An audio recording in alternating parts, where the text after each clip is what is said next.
It's Monday, March 18. This is the news on PBCJ. I am Simone Absalom.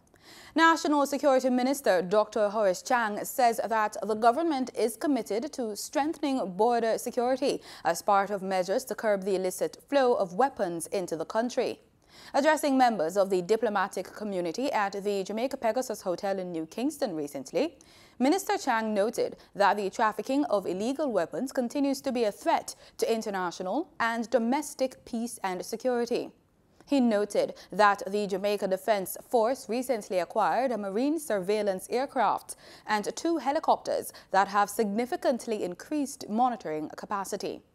Minister Chang emphasized the importance of partnerships between Jamaica and its international partners in the ministry's implementation of the national security policy, aimed at creating a safe and secure Jamaica by the effective enforcement of law and order and maintenance of secure borders.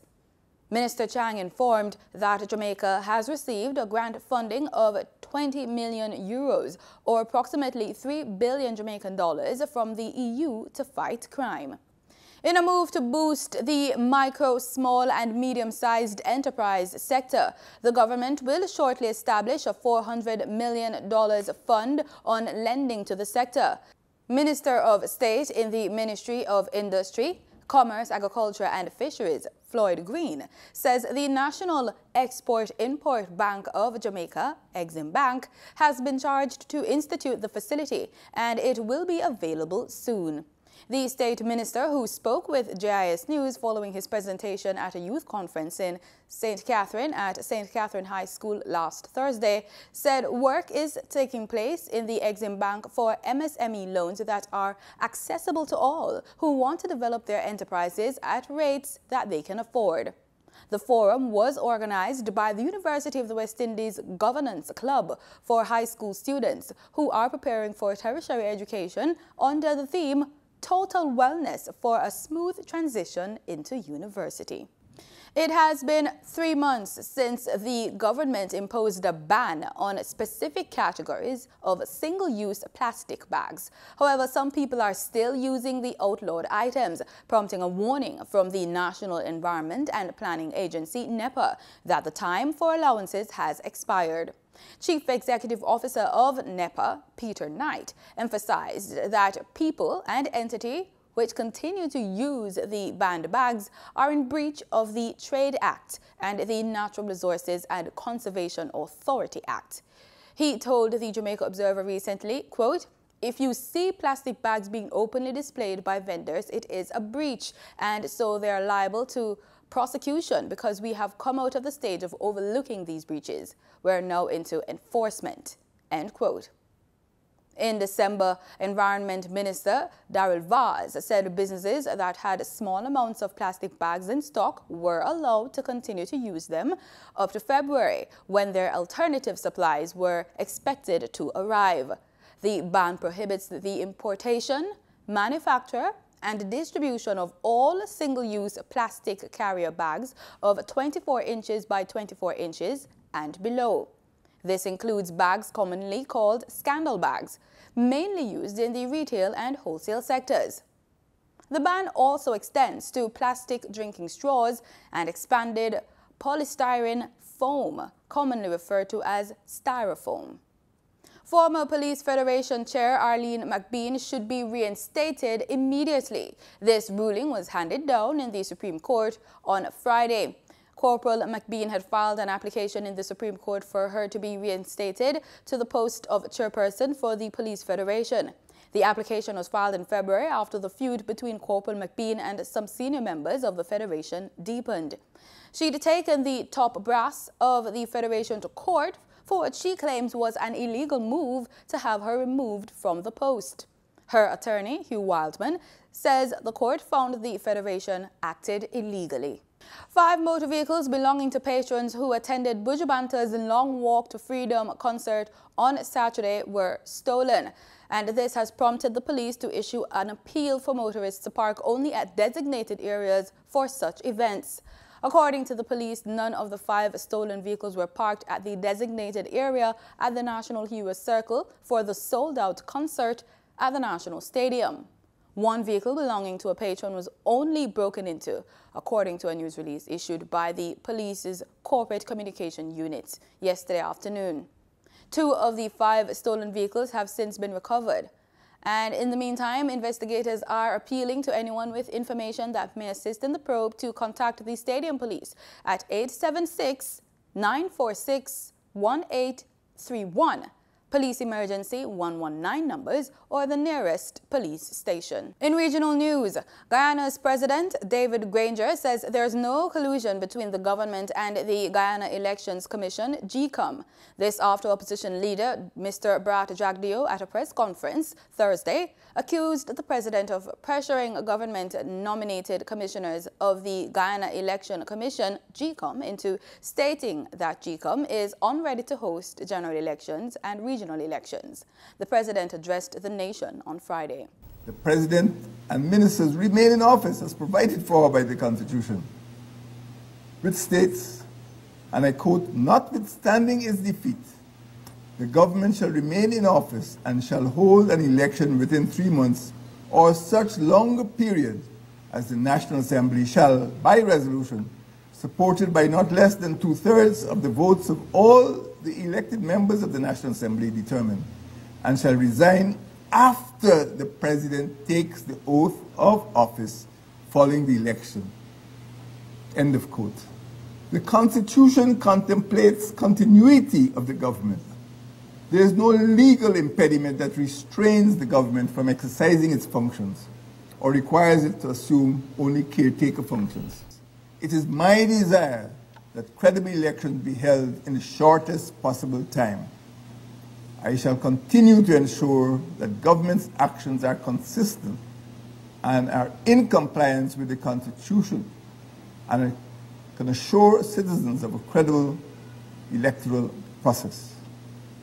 I urge everyone not to be intimidated by incendiary insinuations aimed at instigating disaffection, which could affect preparations for elections. I assure everyone that the government will spare no effort to protect their fundamental rights and freedoms. In related news, Guyana's Elections Commission, GCOM, has voted for a new voters list ahead of any polls. Well, we had voted. They said that they will not participate in any vote. All right, and they picked up at that point while the vote was in progress. So that basically they abstained from voting on the question. So basically, in this particular instance, the chairman didn't even have to intervene because there were 3 votes for the motion and for House to House, and there was an abstention. The vote was to proceed to elections with a list that is the basis of a house-to-house registry. And that is the point when they left the meeting. Trinidad-owned Caribbean Airlines has been ordered to review its contract with Boeing for a new MAX 8 aircraft, the same model of plane in last week Sunday's Ethiopian crash. More in this report from CNC3's Kamal Georges. This American Airlines flight will have to remain parked at Piarco until it's deemed worthy of the skies again.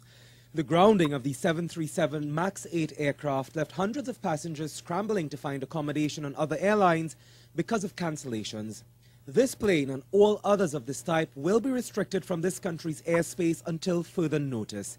It's the same type Caribbean Airlines has on order, but the airline may now be forced to review that arrangement and examine all options. So Caribbean Airlines has been authorized and instructed by me to get the best legal advice in the world with respect to these leases, and also to put contingency arrangements in place with the aircraft leasing companies with respect to alternative aircraft in the event that, as we get closer to December, the FAA decides that there is a permanent problem with the MAX 8. You must realize this is temporary grounding.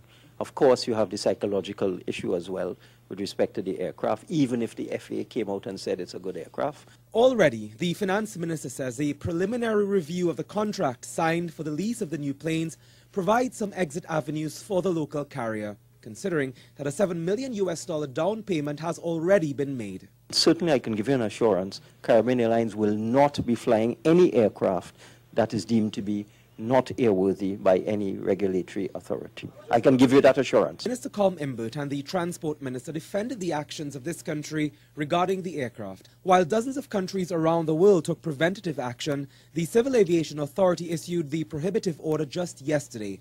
In international aviation law, there is something called a design state where an aircraft is designed and manufactured, and all of the specifications for that aircraft come from that particular country.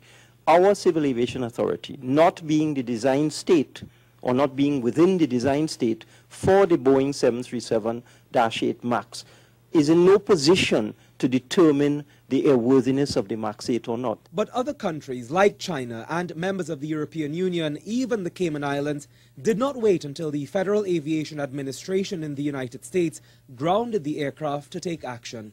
But Minister Imbert says they were guided by previous statements from the agency which reaffirmed the plane's airworthiness.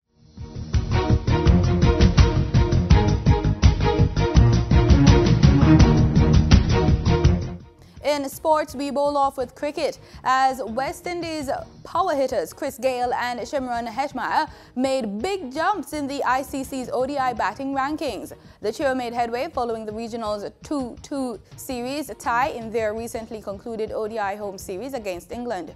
The 39-year-old Gayle was the Windies' biggest mover, having jumped 35 places from 76th to now be ranked 41st. Gayle, who was named Man of the Series, owed his success to a series-high 424 runs, including 2 centuries, at an average of 106. In that series, Hetmyer, the West Indies' newest batting sensation, was the 5th highest run scorer, amassing 141 runs at an average of 70.50. These performances saw Hetmyer moving up from 39th to 23rd. After a lean series with the bat, the Windies' highest-ranked batsman, Shai Hope, fell 3 places from 7th to 10th. And still with cricket, Cricket West Indies Vice President candidate Dr. Kishore Shallow says he is not convinced that the relationship between the board and the players' union, WIPA, is a healthy one that's as healthy as being purported. Shallow was speaking at a recent cricket conference at the Cave Hill campus in Barbados. Misled someone to think that there has been a great relationship because of the relationship with WIPA, Dave Cameron and Waven Hines. You know, we obviously know better. What we'll say that what is important is that we offer our players that sense of security, right? And I can give a basic example, you know, keep it very simple. Now, this recent decision to have players, our one-day players, at the very last minute, I could tell you that players were around the region on the weekend wondering if they're going to be selected to play on Tuesday, right, for this T20 series. Gone. And at the very last minute, after sacrifices, they are told that, no, you're not playing because we're keeping this group of players. That cannot help relationship between the board and the players. Because while the selected players would be happy for the opportunity, these are the specialists who have made great sacrifices would be disgruntled, and they will lose trust for the board. And that's the news. Thanks so much for making it PBCJ. Remember, we are the People's Station.